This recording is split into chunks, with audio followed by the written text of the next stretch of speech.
Okay, so this will be part 11 of passing your check ride in a Robinson R44, and we're going to start this off with completing the performance and limitation section by talking about loss of tail rotor effectiveness.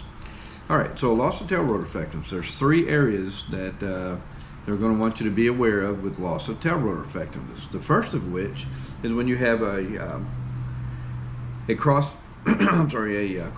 from the left at about a 45-degree angle off the nose, and this is called main rotor disc interference. All right, and what happens is the vortex, or the vortex off the end of the rotor here, gets blown into the tail rotor when your winds are at about a 45-degree angle to the nose there.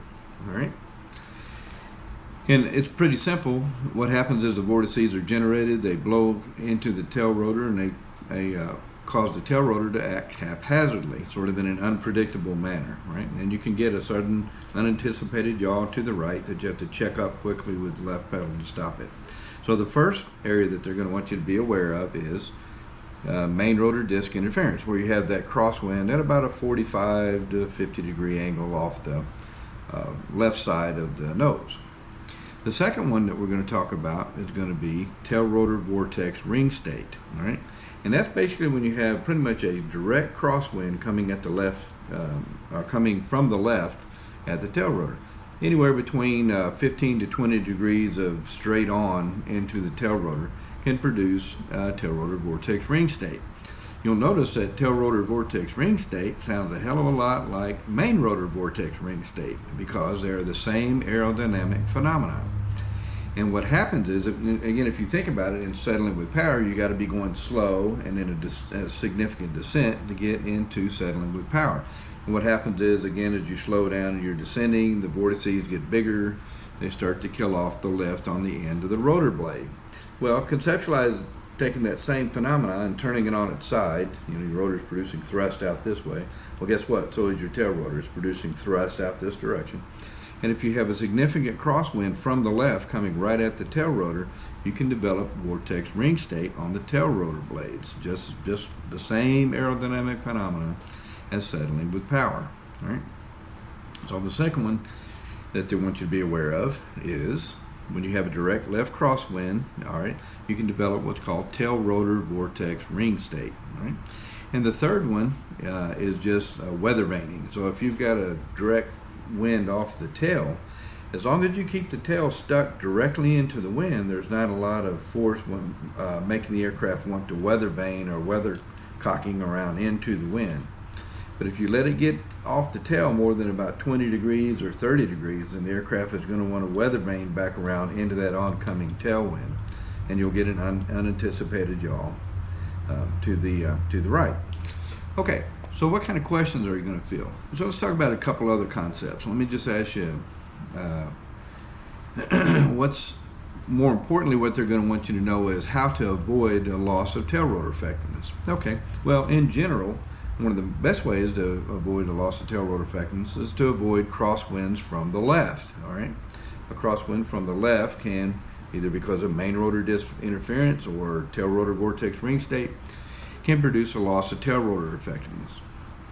And if you're ever picking the aircraft up with a tailwind, or you're sticking the tail into a tailwind, again, you got to be cognizant of keeping that tail right into the wind. Don't let it come around very far. The aircraft's going to want to weather vane around into the wind. All right. So, if you remember, I said that tail rotor vortex ring state and main rotor vortex ring state are aerodynamically the same phenomenon. Then one of the ways that you stay out of settling with power is a little bit of increased airspeed, right? If your airspeed is at translational lift or faster, and again, your chances are never zero, but they're quite limited on getting into settling with power if you've got that much forward airspeed. Well, guess what? If you've got that much forward airspeed, also the chances of getting a loss of tail rotor effectiveness from vortex ring state on the tail rotor is also significantly reduced. Again, never zero, but nearly zero at speeds above, or just slightly above, translational lift. So if he asks you the question, okay, you've got to pick this aircraft up, you got to move it, aircraft sitting here, you got a strong left crosswind, and you've got to move it several hundred feet over here to set it down, or 1,000 feet or whatever. what's one of the ways that you can avoid a loss of tail rotor effectiveness? Now, one of the main ways that you can do it is to keep your speed. If you have to hover taxi with a left crosswind, is to keep your speed up above translational lift. If your speed is above translational lift, then the tail rotor is much more efficient. You guys probably have noticed that. So at what airspeed does translational lift of the tail rotor occur? It's about the same speed as the main rotor, right? And you'll notice that as you pick up and you depart, that as the tail rotor goes through translational lift as well, that the aircraft yaws to the left and you have to actually come off that left pedal. Well, that's because the tail rotor is becoming more efficient at speeds above the translational lift of the tail rotor itself, right? So again, if you ask your question, what's one of the ways to avoid developing a loss of tail rotor effectiveness, sometimes called unanticipated yaw, is to keep your speed up above translational lift if you had to hover taxi with a significant crosswind from the left. One other option would be what's other ways to avoid loss of tail rotor effectiveness? Well, again, if he says you have to pick the aircraft up and you've got it into a tailwind, then you want to be very cognizant about keeping that tail directly into the wind so it doesn't have a tendency to rotate around and weather vane into the wind.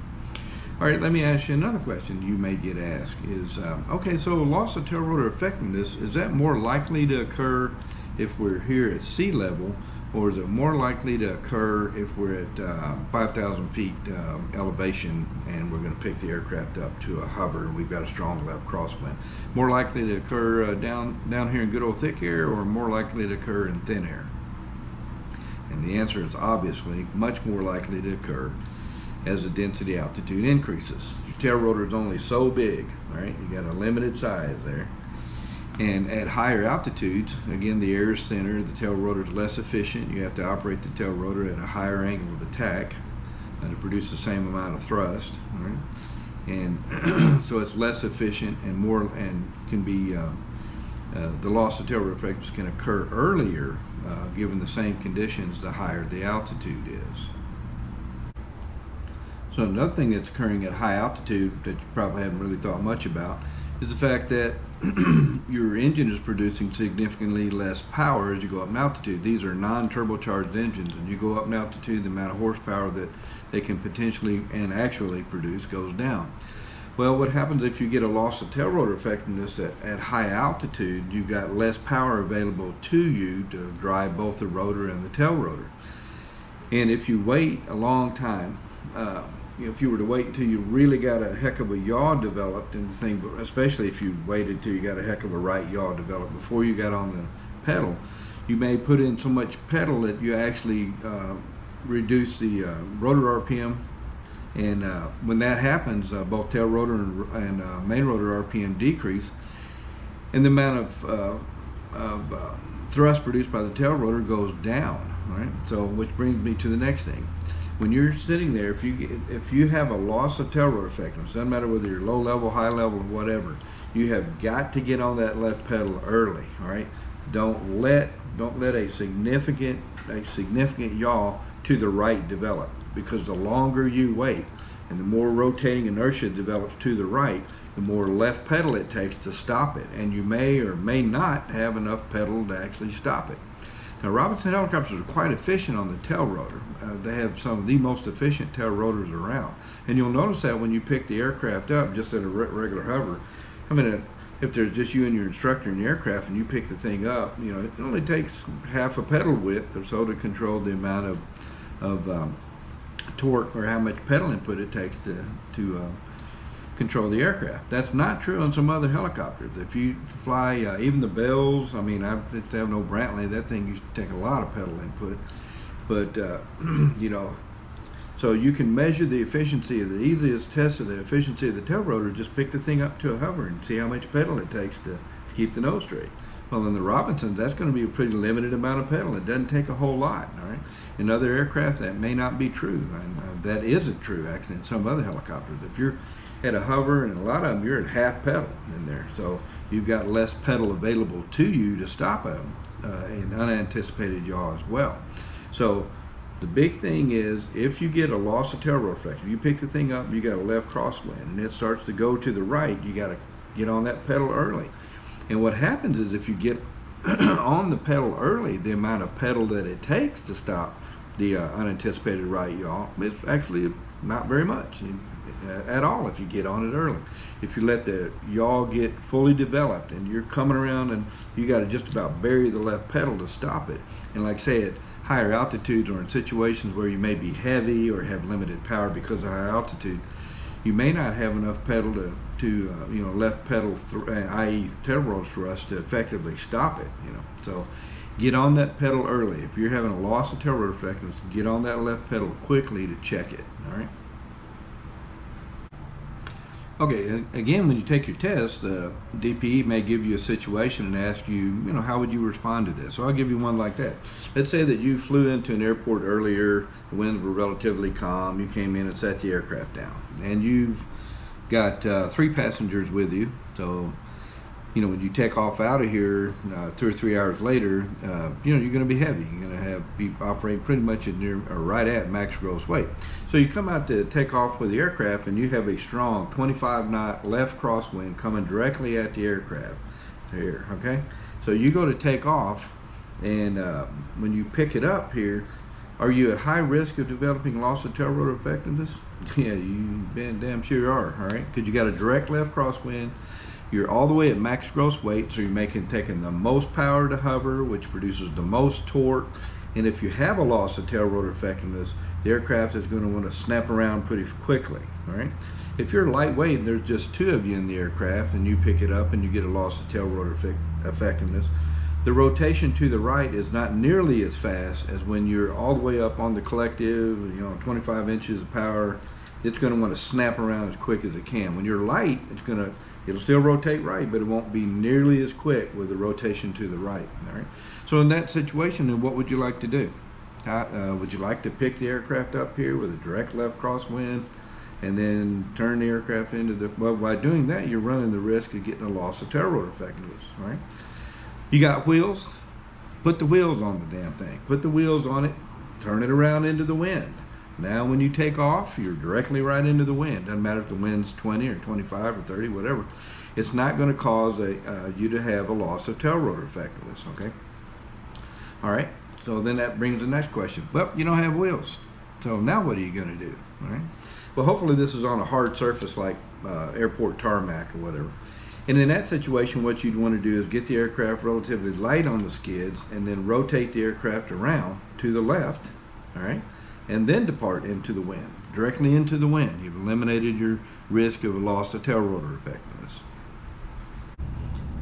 Okay, so one other thing I'm going to mention, and you guys might not have been taught this or even had this discussed with you much, but if you bring the aircraft to an outer ground effect hover, all right, you have really got to have a really good reason for coming to an outer ground effect hover. All right, it's something that you really want to try to avoid at most of the time. All right?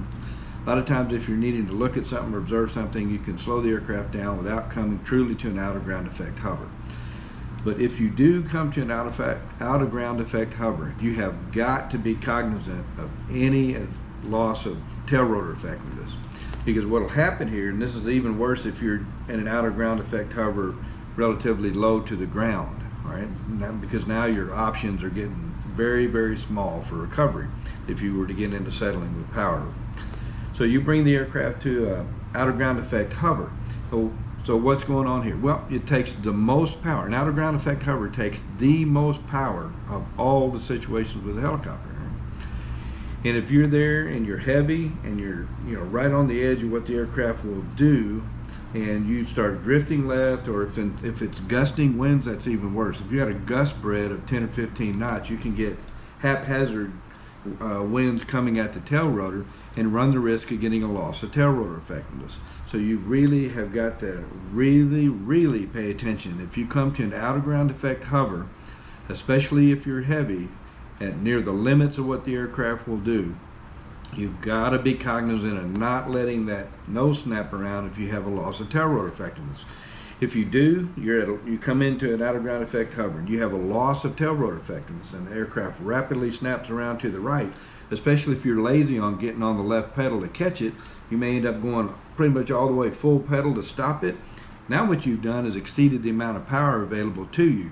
By putting in that much left pedal, then you've also degraded your rotor, main rotor, and tail rotor RPM, and the aircraft can then settle and get right into settling with power. And now you're really screwed. All right, you're pretty much falling out of the sky with the aircraft rotating, and even if you save it, it can be one of the most disorienting things to occur.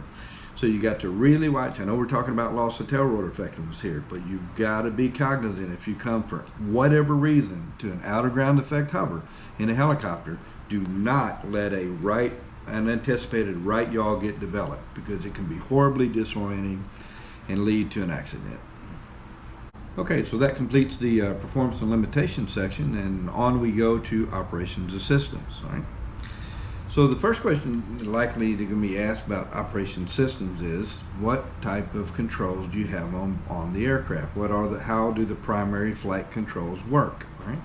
And on a Robinson helicopter, the primary flight controls are a series of push-pull tubes. Literally from the stick, a series of push-pull tubes that go all the way up to the rotor head. So it's a series of push-pull tubes. In other helicopters, you may have cables that go back and forth to control the pitch of the tail rotor and that sort of thing.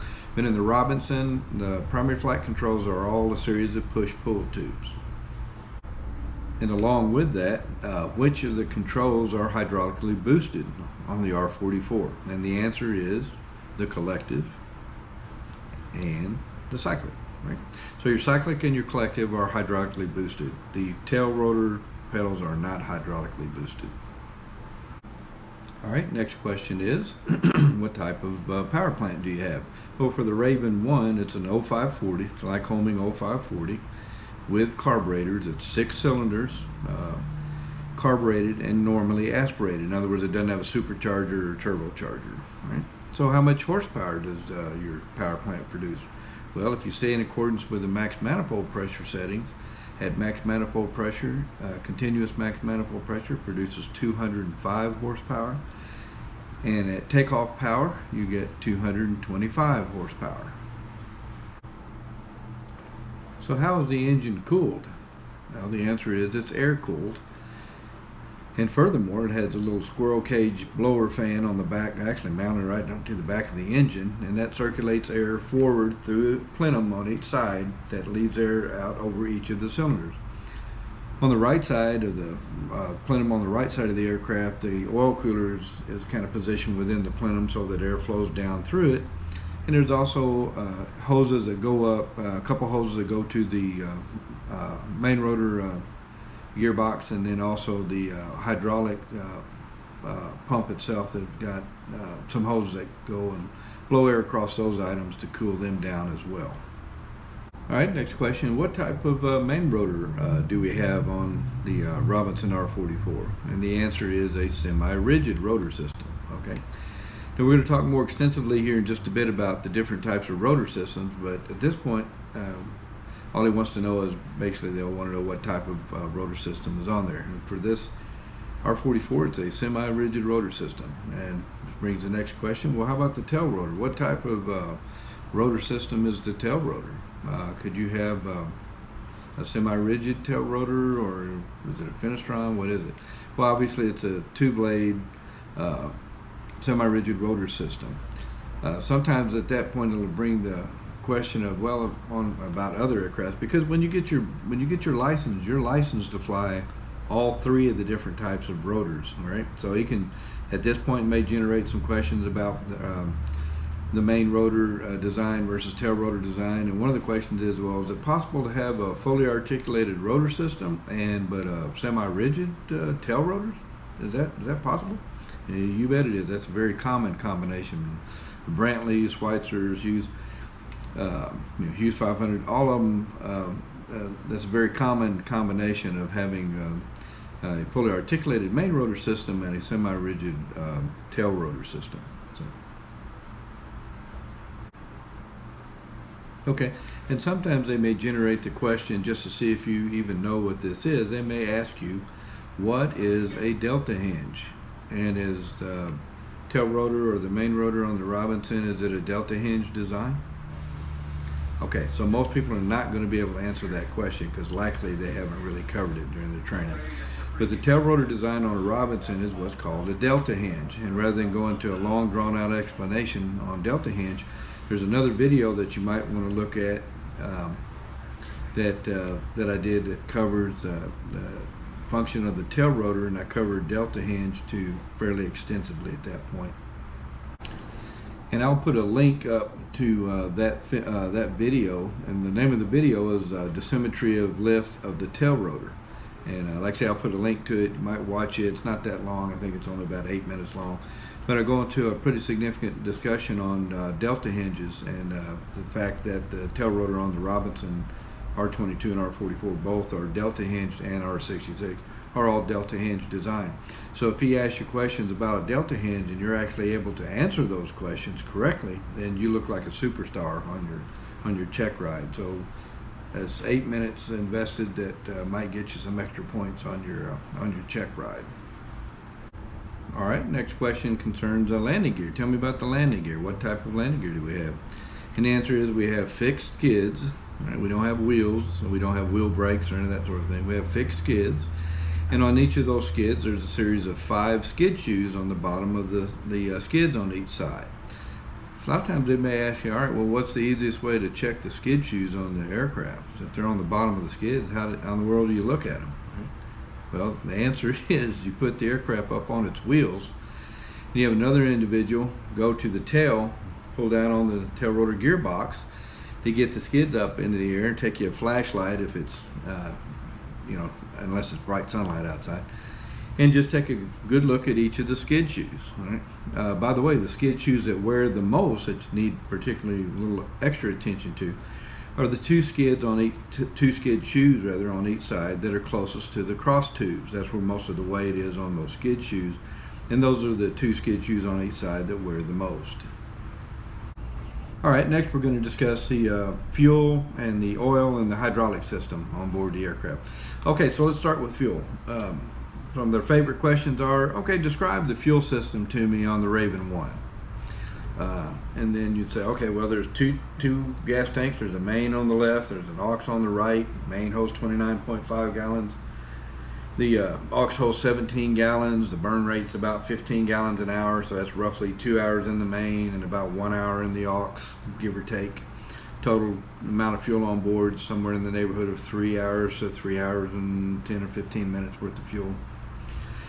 It's fed by gravity down to the gascolator. From the gascolator, the line goes over to the carburetor, feeds the carburetor, and what type of fuel can you burn in it? You can burn 100 low lead airplane fuel. Our aircraft are also STC for car gas. It has to be at least 93 octane and alcohol free. So that's your description of the fuel system. Okay, one of their favorite questions is, well, where is the fuel pump located on a Raven 1? And the answer is, there's not a fuel pump on the Raven 1. Okay, it's gravity fed, so be sure you get that question. You're very, very likely going to get that one. It's gravity fed, fuel down to the gascolator, over to the carburetor. Does not require a fuel pump. Since there's not a fuel pump there, there's not a fuel pump to fail. All right, it's a great design. It's gravity fed. All right, how about the oil system?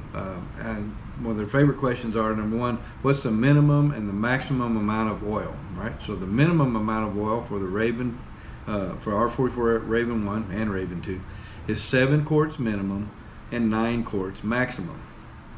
Okay, a lot of people will run the oil about a quart low and top it off and keep it at around 8. And if you do that, your oil consumption actually decreases fairly significantly. A lot of times if you fill it all the way up to 9, the first quart will blow out pretty quick. It blows out out of the vent tube. And now Robinson makes a oil recovery system that you can actually buy. It helps recover some of the oil that normally would be lost through the crankcase vent. But the questions you're going to have to field are, what's the minimum and maximum amount of oil for a R44? And the minimum of 7 quarts and the maximum of 9 quarts, right? Next question, if he hadn't got to it yet, would be concerning the hydraulics. And again, which controls are hydraulically boosted? And that would be both the collective and the cyclic are hydraulically boosted, right? And if you haven't already talked about what you do with a hydraulics failure, that question may come up. So what if your hydraulics are operating intermittently? What are you supposed to do? And the answer is turn off the hydraulics, right? Turn off the hydraulics and fly it with hydraulics off. When you come in for a landing, do just a little bit of a run-on landing, all right? Here's another question. What's one of the most common reasons for your hydraulics to not be operating, for your hydraulics to quit on you?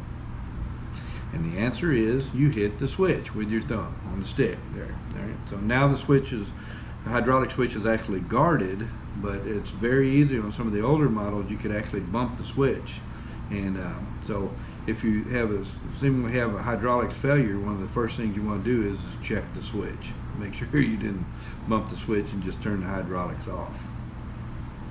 Our next thing to discuss will be the electrical system. On the Raven 1, on the older Raven 1s, they're all 12-volt systems. The newer Raven 1s, the Raven 1s and Raven 2s both now are all 24-volt. That basically cured all the starting problems that they had with the Raven 1s, the 12-volt ones in the middle of the winter when it was pretty cold. Sometimes the aircraft were a little more difficult to start, but they've solved that problem by going to all 24 volts. I don't remember exactly what year, it's about 2016 or so. And the Cadet's also a 24 volt. So that solved all of their wintertime starting problems for the most part there. But the Raven 1, if you're in one that's older than 2016, it's a 12 volt system. Next question is, does it have an alternator or a generator? Well, it has an alternator, and that alternator is belt driven, right? It has a belt that goes to the alternator. We'll talk more about that here in just a bit. But it's a belt driven alternator, all right? It has one battery, and that battery is located over on the left side where you check the oil. Some of the older machines, they even have the batteries. There's actually about 3 different locations where the batteries could be in some of the older ones, but in the quite old ones, the Astros and stuff, the battery was located up under the panel, which really kind of made the CG a lot more goofy. But anyway, the electric system, so it's either a 12 volt or a 24 volt. It's an alternator that's driven by a belt with one battery. Okay, next question has to do with the Pitot Static system and any flight instruments. So you may be aware that there's actually 2 static sources on board the R44s, one on each side, static port on each side. So one of their favorite questions is, well, if your static ports were both clogged up, what instruments would that affect? What would give you erroneous readings on your instrument, or what instruments would give you erroneous readings? And that would be the airspeed indicator, a VSI if you had one, and your altimeter. Okay, so those are your 3. Okay, and then the Pitot Tube, it's located up on the upper mast cover, and one of their favorite questions on that one has to do with, okay, you go out and start the aircraft, and you take off and you look down and your airspeed indicator is not working. What's one of the more common reasons that your airspeed indicator is not working?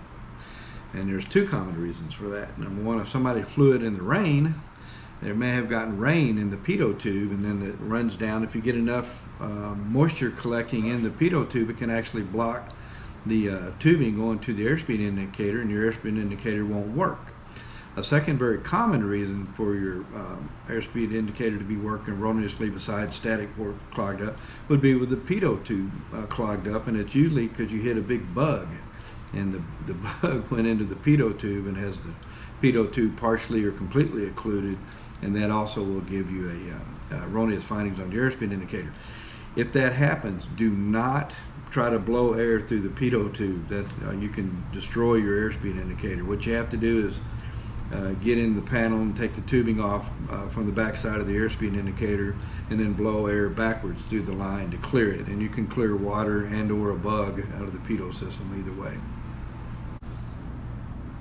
And likely the next question would be, okay, so your airspeed indicator is, Pitot Tube stopped up by a bug or something, and your airspeed indicator is not working. So is it okay to continue on and finish the flight and just have the mechanic look at it after this flight's done, or should I return back to the airport? And the answer is you should return back to the airport. If you remember the FAA list of required instruments, and they'll have to all be functional on board the aircraft for it to be considered airworthy, airspeed indicator is one of those. And therefore, if the airspeed indicator is not working, aircraft's considered not airworthy, it needs to be repaired.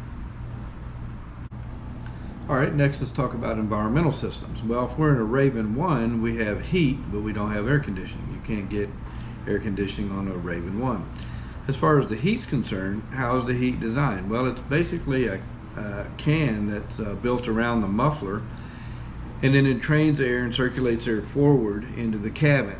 And that generally leads off to, okay, well, if your carbon monoxide detector came on, what would how would the heat come into play with that? Well, the heater is likely the source of it, so you'd want to turn off your heat and open your vents and that sort of thing. But that's how the heat basically is designed. It's a hollow can built around the muffler basically, and trains air through it and forward into the cabin, and that supplies your cabin heat. It's very, very effective. You can stay warm in a Robinson helicopter down below zero. So, okay, second thing, again, I mentioned that we don't have air conditioning systems on a Raven 1. However, a Raven 2, you can get air conditioning on it. All right. One of the things that you may or may not be aware of if you've ever flown a Raven 2 is, okay, and they may ask you this question if you're doing the test in a Raven 2 instead of a Raven 1, but okay, so you've got the air conditioner on, and you're going to take off, and you're relatively heavy, and trying to bring in basically pretty much full power. Do you have to turn the air conditioning off to be able to make sure that you can get full power on departure? And the answer is no, you don't. Actually, a lot of people don't realize this, but the air conditioners is designed so that kind of the same mechanism that lights the full throttle light, if you get up to that point or slightly shy of that point, it actually shuts off the air conditioner so that it's not robbing power away from the engine. So you don't actually have to turn off the air conditioner. A lot of other helicopters, standard operating procedure is, even with an air conditioner, you turn it off during takeoff and landing. And that's kind of the time when you really need it the most, but you're not allowed to use it. But in the Robinson, you don't have to reach up and turn the switch off. If you pull up high enough on the manifold pressure, it actually turns off the air conditioning, so it's not robbing you of power. So, okay, next we're talking about anti-icing systems. Well, the only anti-icing system that we have on board of the Raven R44 and R44 Raven 1 rather is carburetor heat. All right, so let's talk about carburetor heat. When should you use carburetor heat? All right, so you should use carburetor heat when the outside air temperature is 80 or below. Use carb heat. If it's above 80, you can lock it off. All right, okay, so that's when to use it. Now, how much do you use? In cruise flight, you need to add enough carb heat to get you out of the yellow in cruise flight on the carb heat gauge, right? Out of the yellow. And then at manifold pressure settings below 18 inches, you should apply full carb heat. So on a descent or coming in for a landing, you should apply carb heat. When I teach the students how to fly here, we're flying a Raven 1, where I teach them when they're in the pattern to reach down and apply full carb heat, is when they're on the downwind and they make their radio call. That's the way I was taught to do it also back when I was flying airplanes. When you're on the downwind, you make your radio call, you put on your carb heat. Get to the end of the runway. In the airplane, you throttle back a little bit. In the helicopter, you're checking down a little bit and starting your base turn. So I try to mimic those two things in case somebody is flying both airplanes and helicopters. It's the same sequence of events basically when you're coming in as far as applying carb heat. Right? And about the only other anti-icing, I guess, system you can think of would be actually the windshield defogger. And the windshield defogger is actually the cabin heat. How it's designed, it's down by your feet, and when you turn the cabin heat on, it blows air up through and along the windshield and serves as a defroster or defogger for the windshield. So if you're flying the aircraft, and even if it's relatively warm, if you start fogging up the windshield, you just turn on the cabin heat, and that acts as your defogger on there as well. Now, by the way, I don't know if you've ever noticed it or not, but a big difference between the R44 and the R22 is that the R44 uses a squirrel cage fan. It's got a little hose that comes off the plenum, goes over to the muffler and on forward, and that's what supplies the airflow for the cabin heat system. In the R22, it has a separate little squirrel cage fan on the left side of the aircraft that when you turn the heat switch on, it turns that on and circulates the heat that way. The R44 is actually a better system because it doesn't have a little bitty electric squirrel cage fan to fail. Since it's not there to fail, you know, it's a better system. Okay, well, that wraps it up for part 11, and if you haven't already, please like and subscribe, and we'll see you guys on part 12.